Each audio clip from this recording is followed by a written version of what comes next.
Captain Juan stared at the monitors in front of him. He had been doing this job for 12 years now, watching empty space for threats that never came. His station, Sentinel's Edge, floated near Neptune, far from Earth and far from anything interesting. Most days were boring. Today was supposed to be boring too. "Captain, I'm picking up something strange," Lieutenant Yuna said from her station. She was young, only 26, but she was the best communications officer Juan had ever worked with. Juan walked over to her screen. "What kind of strange?" "A signal, not random noise. It's organized like a message, but it's not aimed at us." Yuna's fingers moved quickly across her controls. "It's a broadcast. Someone is sending it out to anyone who can hear it." The station had 12 crew members. Within minutes, all of them gathered in the communications room. They watched as Yuna cleaned up the signal and played it through the speakers. The voice that came through was not human. It sounded sad and desperate. Yuna's computer worked to translate the alien words into English. "This is the Kelthani refugee fleet. We are dying. 47 of our worlds have fallen. The Vrelian Dominion and the Harvester Collective are hunting us. We are 300,000 souls. We have no weapons. We have children. If anyone can hear this, please help us. We have 72 hours before they find us again. Please, someone, anyone." The message repeated. In the silence of the station, the crew looked at each other. They all knew what this meant. "Captain," said Corporal Minho, the head of station security, "our orders are clear. We stay silent. We never respond to anything. We've been hiding for 87 years. Juan knew this. Everyone knew this. In 2160, humanity had met the Vrelian Dominion. First contact had turned into a brutal war. Earth had won, but barely. Millions had died. After that, humanity had decided to disappear. They built defenses around their solar system and went dark. The galaxy thought humans were dead or had gone back to being primitive. 300,000 people, Yuna said quietly, including children. "Not our problem," said Engineer Tajin. "We have to think about Earth. If we respond, they'll know we're here. They'll know humans survived." "And then what?" asked Dr. Sora, the station's medical officer. "They attack us? We've spent 87 years building the most powerful fleet in the galaxy. We've been preparing for war. What's the point if we never use it to help anyone?" The debate went on for an hour. Some said responding was suicide. Others said staying silent made them cowards. Juan listened to all of it. Finally, he held up his hand for silence. "Yuna, can you get me a secure channel to Earth Command?" "Yes, sir. It'll take about 4 hours for the message to reach them and 4 hours for their response." "Do it. Send them the alien distress call and ask for orders." Juan paused. "And get me the coordinates of that refugee fleet." Yuna's eyes went wide. "Sir, just get them ready. I want to know where they are." The message went out to Earth. Now they had to wait. 8 hours for a response, but the aliens only had 72 hours total. Juan sat in his captain's chair and thought about what might happen next. He thought about his daughter back on Earth. She was 15 now. He had joined the military to protect her and everyone else. But protecting them by hiding forever? That didn't feel right. The crew couldn't sleep. They gathered in small groups, talking in low voices. Juan could hear the arguments starting again. Some crew members stopped talking to others. The station felt tense. 6 hours passed. Then 7. Juan was drinking his 5th coffee when Yuna rushed into his quarters. "Captain, we have a response from Earth." They ran to the communications room. The message was from Fleet Admiral Jiho himself. That was unusual. Admirals didn't usually respond to small stations. "Captain Juan, your message has been received. The situation is being discussed at the highest levels. You are ordered to maintain silence and take no action until further notice. Do not, under any circumstances, respond to the alien signal. Stand by for additional orders." Earth Command out. "That's it?" Minho asked. "They're just going to talk about it while those people die?" Juan stared at the screen. He thought about his orders. He thought about his daughter. He thought about what kind of man he wanted to be, what kind of species humanity wanted to be. "How much time do the aliens have left?" he asked. 61 hours, Yuna said. Juan stood up. His hands were shaking slightly, but his voice was steady. Yuna, open a channel. Send it to the coordinates of that refugee fleet. Sir! Yuna looked shocked. But our orders… I know what our orders are. Open the channel. The room went completely silent. Every crew member stared at Juan. He was about to do something that could get him executed. He was about to reveal humanity's existence to the galaxy. Yuna's hands moved slowly to her controls. Channel open, sir. Juan took a deep breath. This is Captain Juan of the Terran vessel Sentinel's Edge. We received your distress call. We are human. We are sending your coordinates to our military command. Help is coming. You are not alone anymore. Hold on for 60 hours. We are coming. He nodded to Yuna, who closed the channel. For a moment, nobody moved. Then the room exploded in noise. Some crew members cheered. Others looked terrified. Minho just shook his head. You just woke up the sleeping giant, Minho said. Earth is going to come out of hiding now. Good, Juan replied. We've been asleep too long. Someone needed to wake us up. Within minutes, their station received an emergency message from Earth Command. Juan was ordered to report immediately and explain his actions. There would be consequences, but there would also be something else. Because Juan knew Earth, he knew humanity. They would argue and debate, but in the end, they wouldn't abandon those refugees. They couldn't. It wasn't in their nature. Somewhere in the depths of space, 300,000 Kelthani people received an impossible message. Someone had answered. Someone was coming. And somewhere in the Sol system, in secret bases around every planet, in hidden shipyards and military stations, something began to wake up. Lights turned on in ships that had been dark for decades. Weapon systems powered up. Crews reported to their stations. The sleeping giant was opening its eyes, and the galaxy was about to remember why they had feared the Deathworlders. Fleet Admiral Jiho stood in Luna Command, the massive military base hidden inside Earth's moon. The message from Captain Juan had arrived 8 hours ago, and since then, the command center had been chaos. He had no right, General Yoon slammed his fist on the table. Juan just told the entire galaxy that we're still here. He's compromised 87 years of security. He saved 300,000 lives, President Nari said calmly. She was a small woman with gray hair, but when she spoke, everyone listened. Or he will, if we act. The emergency council had been arguing for hours. Half wanted to court-martial Juan and stay hidden. The other half wanted to deploy the fleet. Jiho had stayed quiet, listening to both sides. Madam President, said Defense Minister Quan, if we send ships, the Vrelians will know we're back. They'll see our technology. They might decide to attack Earth.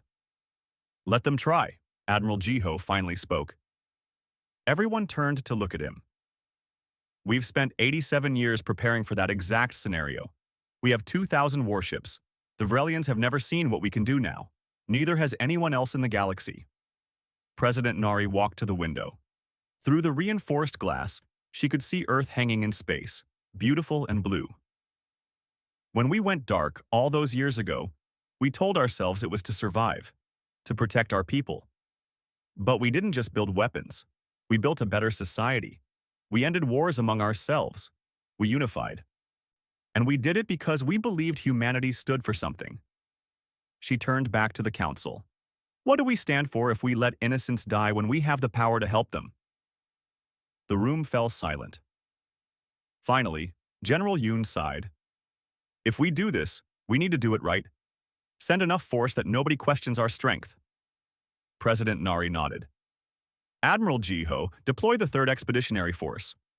And make it clear to the galaxy that Earth is back. Jiho saluted. Yes, Madam President. 20 minutes later, orders went out across the Sol system. On Mars, at the Phobos shipyards, alarms started ringing. Around Jupiter, hidden battle stations began powering up. Near Saturn, in the ice of the rings, massive doors opened in asteroids that weren't really asteroids. Commander Doyen was in his quarters on the dreadnought Indomitable when his personal communicator buzzed. He grabbed it, still half asleep. Commander, this is Fleet Command. Report to the bridge immediately. We have deployment orders. Doyen was awake instantly. Deployment orders. In 12 years of service, he had never heard those words. He ran to the bridge, not bothering to fix his uniform properly. The Indomitable was enormous. It was 3 kilometers long and carried enough weapons to destroy a small moon.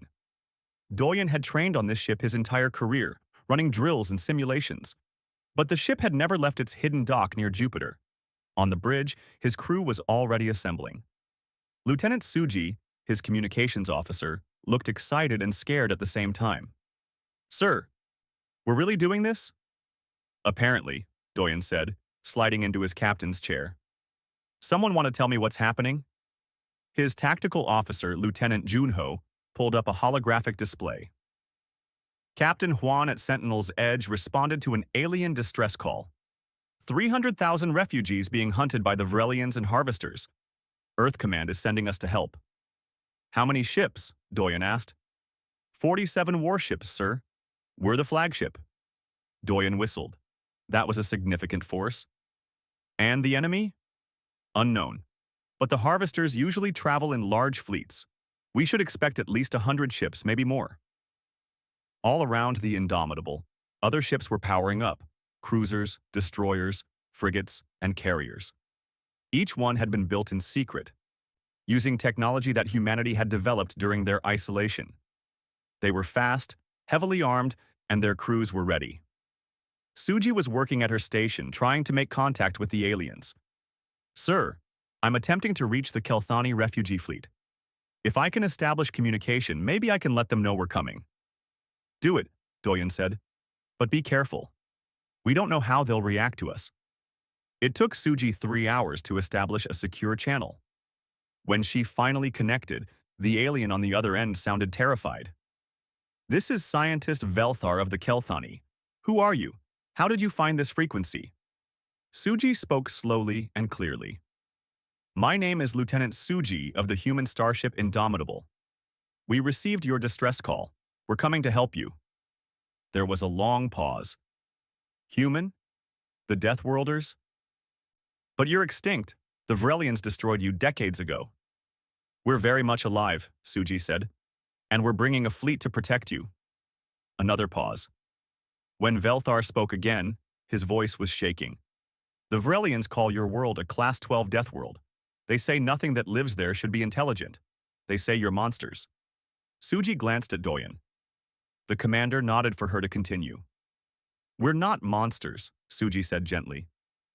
"Yes, Earth is a harsh world, but that's exactly why we understand what it means to survive. We won't let the Harvesters kill you." "Why?" Velthar asked. "Why would you help us? You don't know us." Suji smiled, even though the alien couldn't see her. "Because it's the right thing to do." The Kelthani scientist was quiet for a moment. "I hope you're telling the truth." "We have less than 50 hours now. Please hurry." The communication ended. Suji turned to Doyen. "Sir, they're terrified of us." "Can you blame them?" said Junho. "Think about what they know. Humans evolved on a planet where everything tries to kill you. Heavy gravity, violent weather, dangerous predators. Most aliens come from peaceful worlds. To them, we're like something from a nightmare." Doyen stood up and addressed his crew. "Listen up. We've trained our entire lives for this. We've run every simulation, practiced every maneuver. But this is real. There are 300,000 people out there who need our help. They're scared, not just of the Harvesters, but of us too. We need to show them that humans aren't monsters. We're protectors." He paused. "In 48 hours, we'll reach the refugee fleet. The Harvesters will probably already be there. We're going to be outnumbered. But we have something they don't. We have technology they've never seen. We have tactics they can't predict. And we have the will to fight for people who can't fight for themselves." The crew responded with determination in their eyes. They were ready. The 3rd Expeditionary Force entered faster than light travel.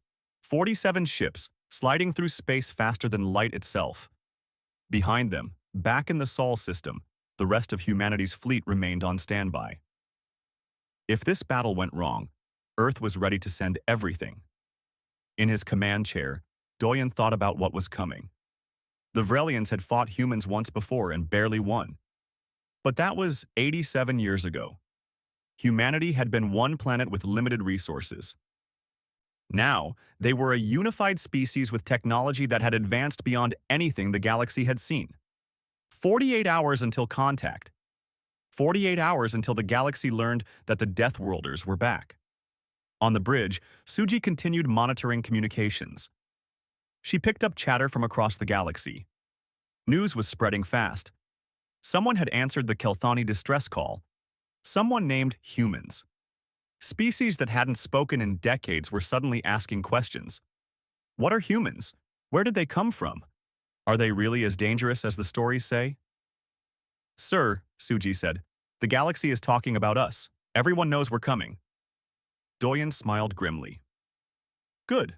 Let them talk, let them wonder, and let the harvesters know that when they threaten innocent people, they'll have to face Earth. The countdown continued.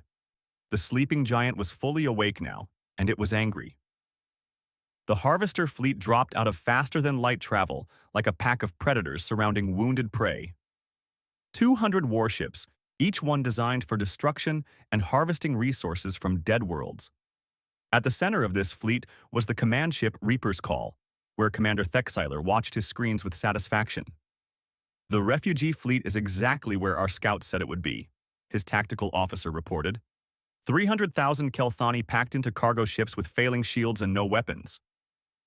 Thexyler clicked his mandibles together, a gesture of pleasure in his species. How long until their shields collapse completely? 30 minutes, Commander. Perfect. Begin approach vector. Destroy any ship that tries to run. But something appeared on the scanners. New contacts, dropping out of FTL between the harvesters and the refugees. 47 ships, smaller than harvester vessels, arranged in a defensive formation. What is this? Thexylor demanded. Who dares interfere with a harvester operation? His communications officer looked confused. Sir, they're broadcasting an identification signal. They claim to be human. The bridge fell silent. Everyone had heard stories about humans, the species that fought the Vrelians to a standstill, the Deathworlders. But those stories were old. Most people thought humans were dead or had regressed to primitive technology. Human? Thexylor laughed. Impossible. Humans are extinct. These must be pirates using old identification codes to scare us. He opened a communication channel to the unknown fleet. This is Commander Thexylor of the Harvester Collective.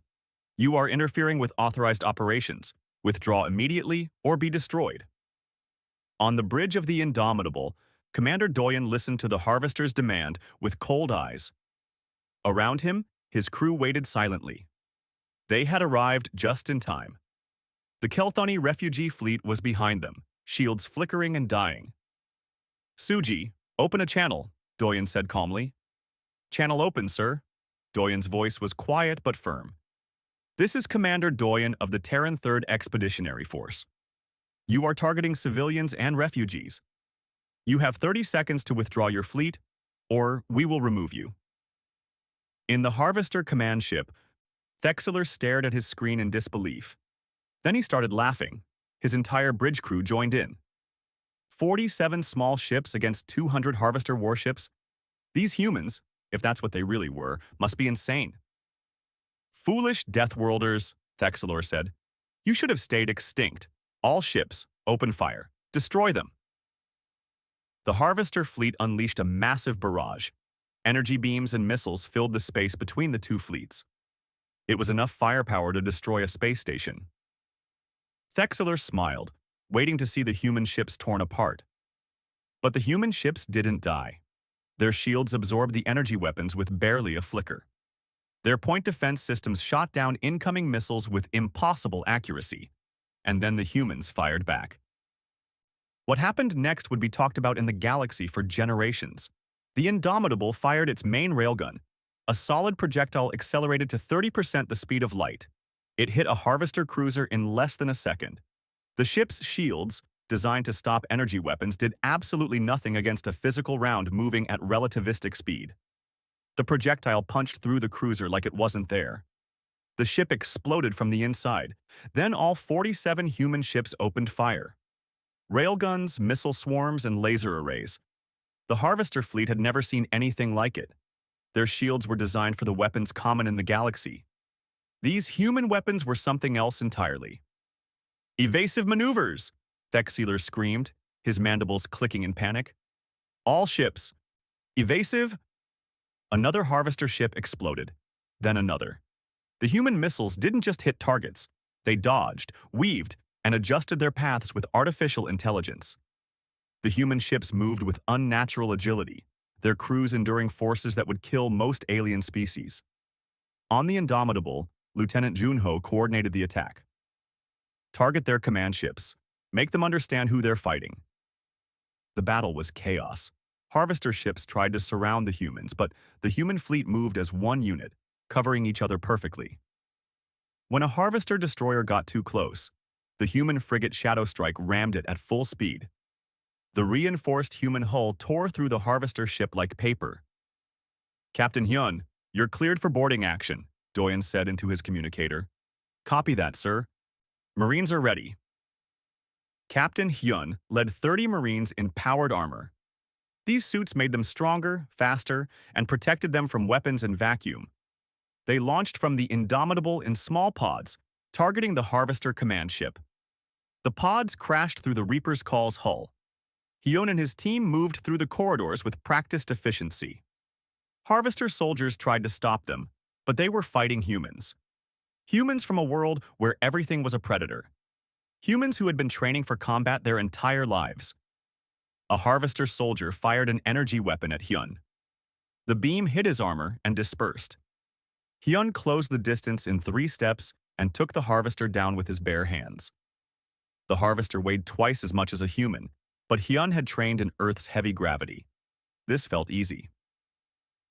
"Move forward," Hyun ordered. "Find their commander." They found Thexelor on the bridge, trying desperately to coordinate his dying fleet.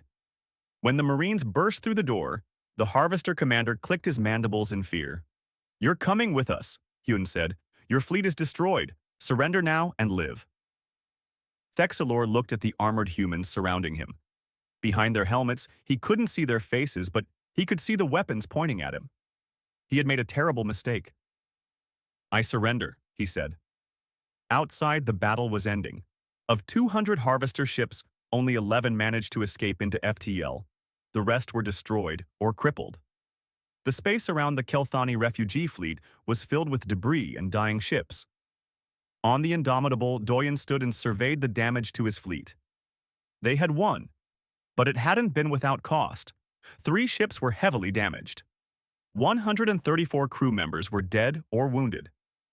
"Medical teams to all injured ships," he ordered. "Engineering crews start repairs, and someone get me a casualty report." Engineer Bora was already working in the reactor room, her hands moving quickly to repair damaged systems. "We're down to 60% power, but we'll live," she reported. In the medical bay, Dr. June worked frantically to save the wounded. The crew had trained for this, but training was different from reality. The young doctor's hands were steady, even though his heart was pounding. Behind the human fleet, the Kelthani refugees watched in stunned silence. The Deathworlders had just destroyed a harvester fleet in 17 minutes. Scientist Velthar opened a communication channel. "Human Commander Doyen, this is Velthar. We don't know what to say. You saved us." Doyen's tired face appeared on the screen. "We're going to help repair your ships and escort you to safety. You're under human protection now." "The Vrelians will come," Velthar warned. "They won't allow this. They'll send their entire 5th Armada." "Let them come," Doyen said. "We're not afraid of the Vrelians." But privately, Doyen was worried. His fleet had just announced humanity's return to the galaxy in the most dramatic way possible. The Vrelian Dominion wouldn't ignore this. They would send everything they had. Suji brought him the intelligence that Captain Hyun had extracted from Thexelor. "Sir, you need to see this. The Harvesters weren't working alone. The Vrelian 5th Armada is already on its way. 800 ships. They'll be here in 5 days." Doyen nodded slowly. 800 ships. His 47 ships, now reduced to 44 operational vessels, against 800. The odds were impossible. "Send a message to Earth Command," he said. "Tell them we've kicked the hornet's nest, and tell them to send everything they have. Around them, the Kelthani refugees began moving into a safer formation. They didn't understand how humans had won so easily, but they were grateful. These Deathworlders, these monsters from the scary stories, had chosen to protect them. The first battle was over, but the real war was just beginning. News of the Battle of Kelthani Exodus spread through the galaxy faster than light itself. On 1,000 worlds, in council chambers and military headquarters, species that had thought themselves safe suddenly felt uncertain. The humans were back, and they were nothing like anyone expected. Ambassador Minji arrived at the Galactic Assembly Station 3 days after the battle. She was Earth's first diplomat to visit the Assembly in 87 years. The massive station orbited a neutral star, home to representatives from 400 species. As her shuttle approached, Minji looked at the ancient structure and felt the weight of her mission. "Are you nervous?" asked her aide, a young man named Taehyun. "Terrified," Minji admitted. "Half the galaxy wants to thank us. The other half wants us dead, and we need to convince all of them that we're not a threat." The shuttle docked and Minji stepped out into chaos. Reporters from dozens of species surrounded her, all shouting questions at once. Security officers pushed them back, creating a path to the assembly hall. Inside, representatives from hundreds of worlds watched as Minji walked to the speaker's platform. The Galactic Assembly hadn't been this full in decades. Everyone wanted to hear what the human had to say. High Counselor Vexmar, a tall being covered in scales, spoke first. "Ambassador Minji of Earth, your species returns to the galaxy after nearly a century of silence. You return with violence and destruction. Explain yourself." Minji kept her voice calm and clear. "High Counselor, we returned because we received a distress call from people who were being murdered. We chose to help them. If that's considered violence, then yes, we're guilty." "You destroyed 200 ships," Vexmar said.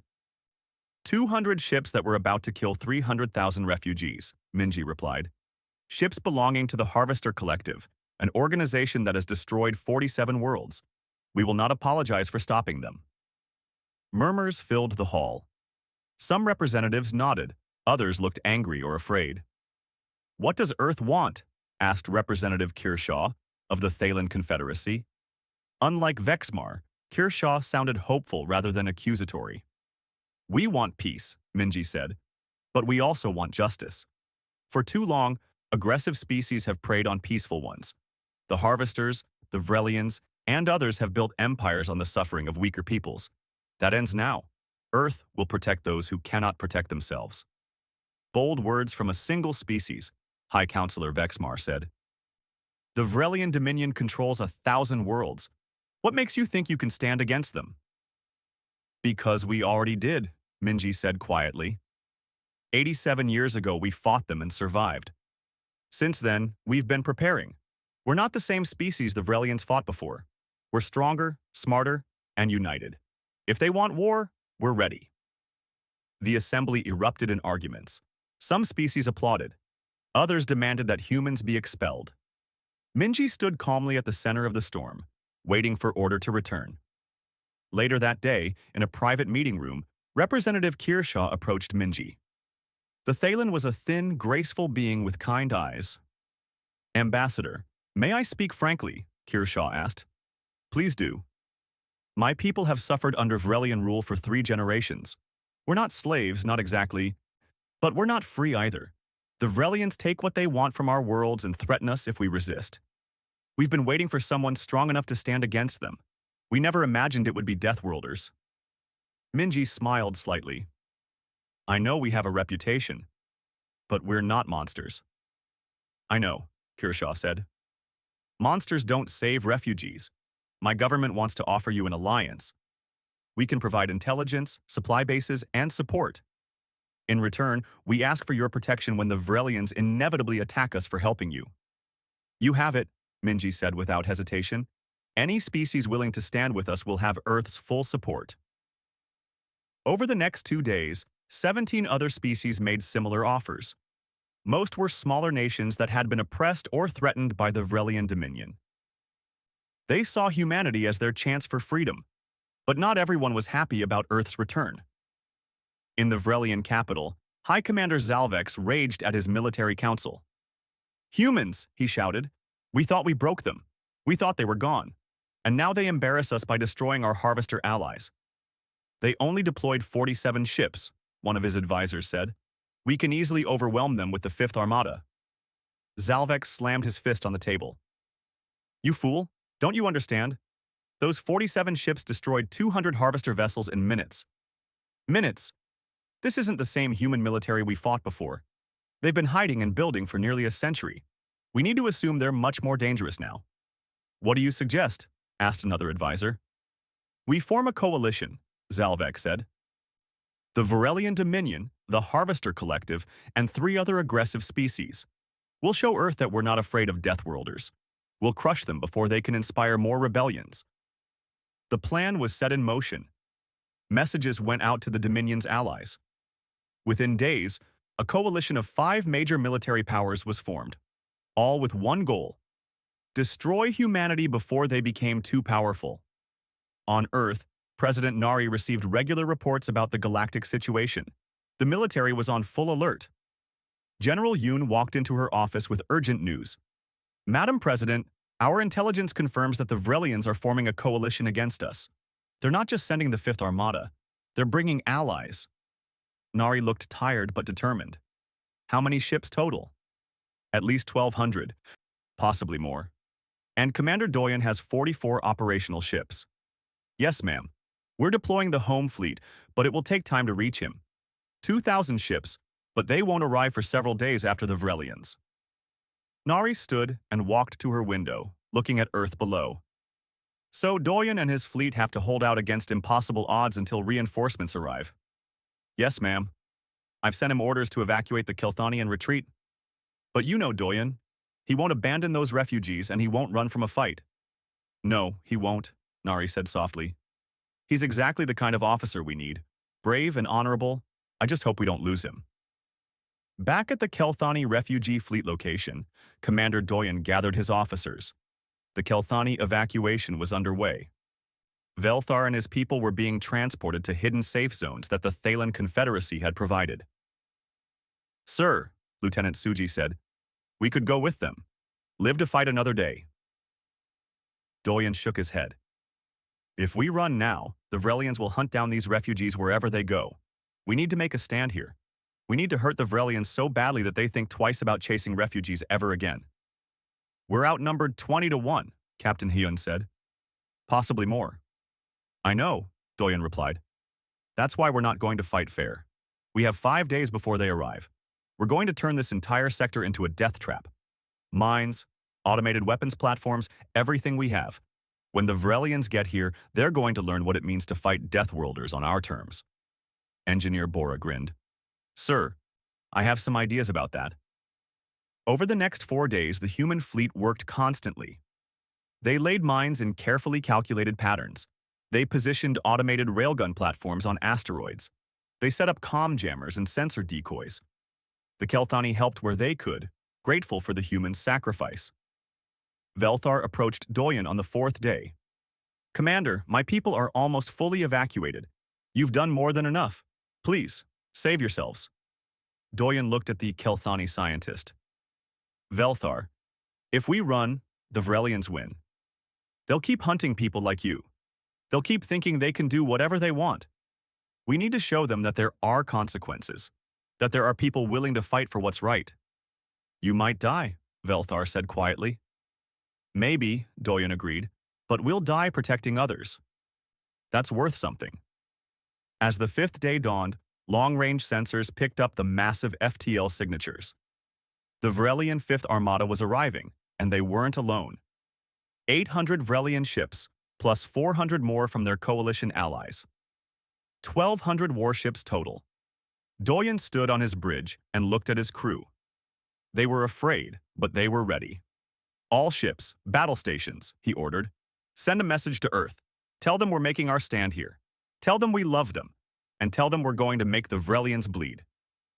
The fleet prepared for the impossible battle ahead.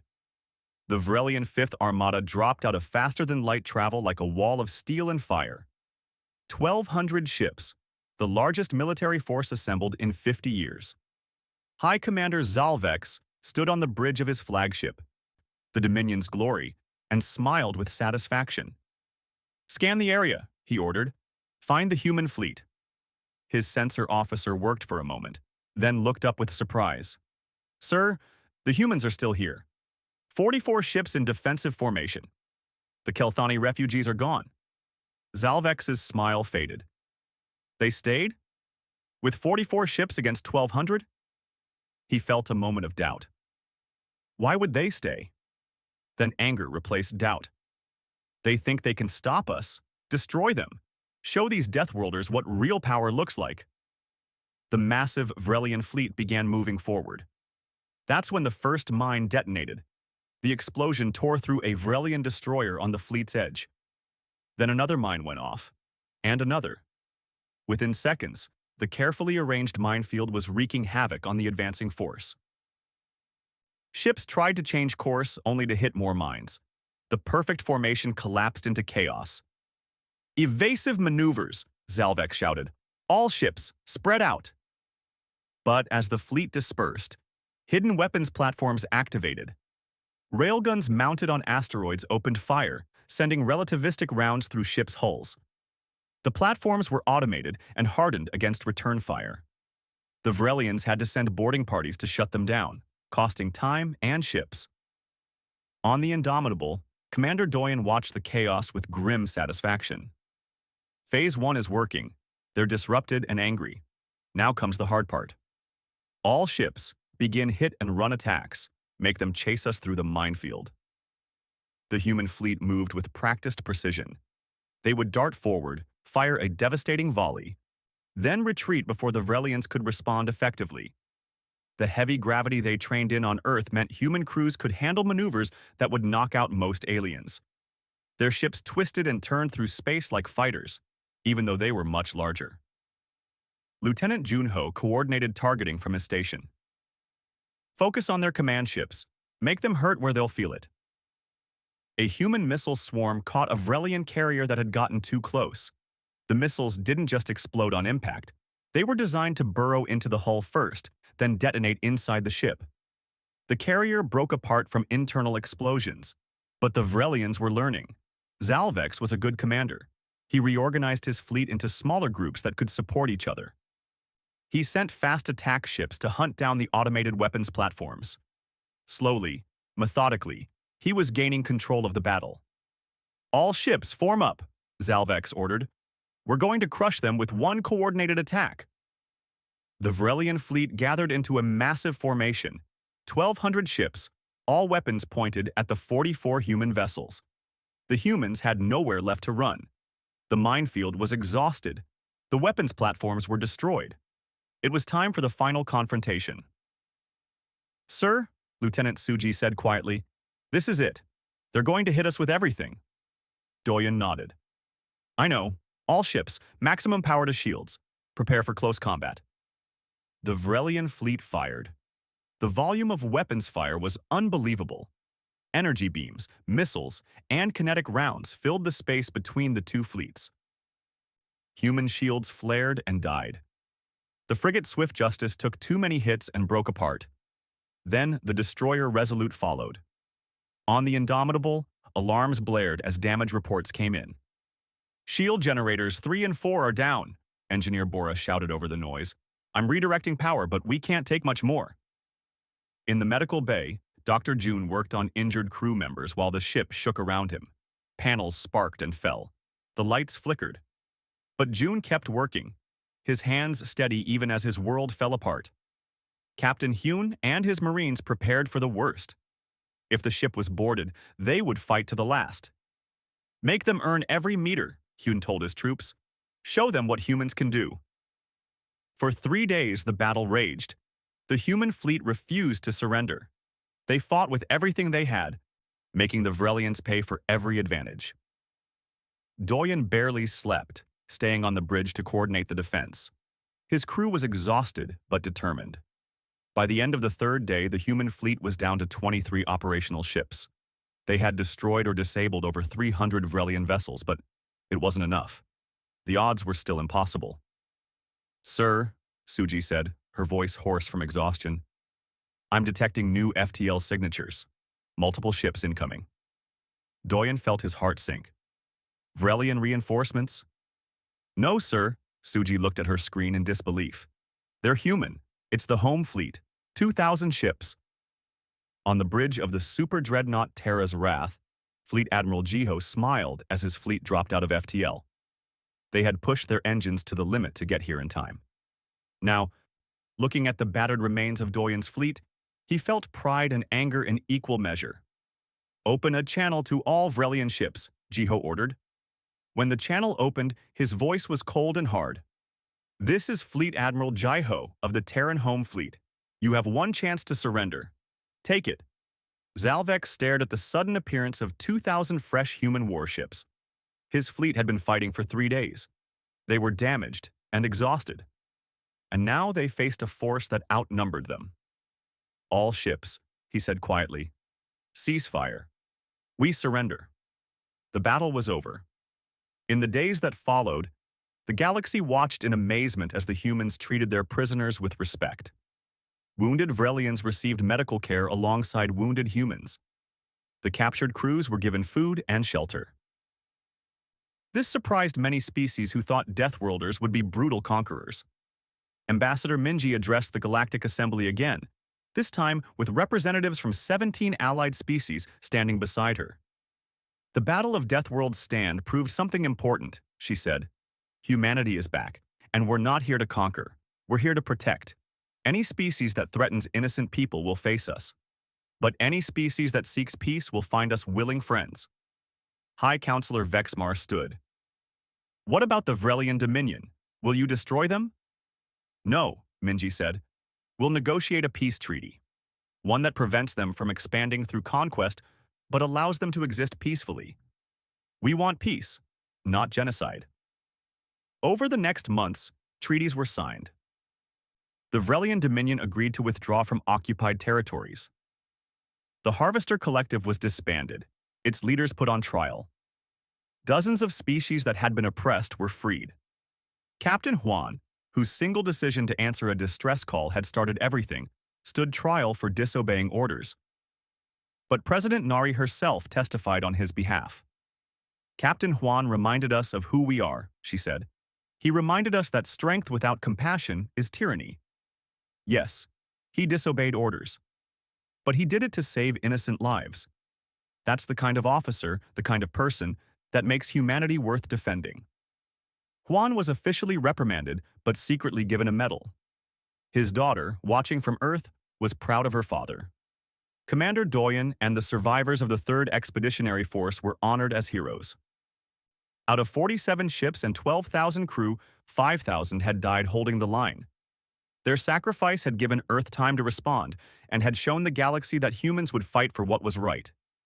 Lieutenant Yuna, who had first detected the distress call, was given command of her own ship. Engineer Bora received commendations for keeping ships running under impossible conditions. Dr. June was awarded the highest medical honor for his work saving lives during the battle. The Kelthani people, safe in their new homes, built a monument on their resettled world. It showed a human hand reaching down to help a Kelthani rise. The inscription was simple. They came from the Death World. They brought life. Earth established the Death World Alliance, a coalition of species committed to defending the innocent. The headquarters was built on Earth, where representatives from dozens of worlds worked together. The galaxy had changed. The age of unchallenged aggression was over. 1 year after answering the distress call, scientist Velthar visited Earth for the first time. He was terrified during the journey. Earth was a Class 12 death world. Gravity twice what he was used to. Weather that could kill. Diseases that could destroy entire species. But when he arrived, he found something unexpected. Yes, Earth was harsh. But it was also beautiful. Humans had learned to love their dangerous world, and they wanted to share it. Velthar walked through a forest, feeling the heavy rain on his environmental suit, and understood something important. Humans weren't dangerous because Earth was harsh. They were strong because they had learned to survive. And they were compassionate because they knew what it meant to struggle. The Death World had created Deathworlders, but it had also created protectors. Velthar returned to his people with a message. The humans are not monsters. They are what we all should aspire to be. Strong enough to fight, wise enough to show mercy, and brave enough to stand for what's right. On the Sentinel's Edge station, Captain Juan looked at his monitors one more time. The galaxy was different now. Safer. More hopeful. And it had all started with one decision, one distress call, one person choosing to do the right thing. His daughter's message appeared on his screen. Dad, I'm applying to the academy. I want to be like you. I want to help people. Juan smiled. The sleeping giant had awakened, and it had remembered its purpose. Not to conquer or destroy, but to protect and defend. The Deathworlders had returned, and the galaxy was better for it. In the depths of space, other distress calls would come. And now everyone knew the truth. When innocents cried out for help, humanity would answer. Always. The end.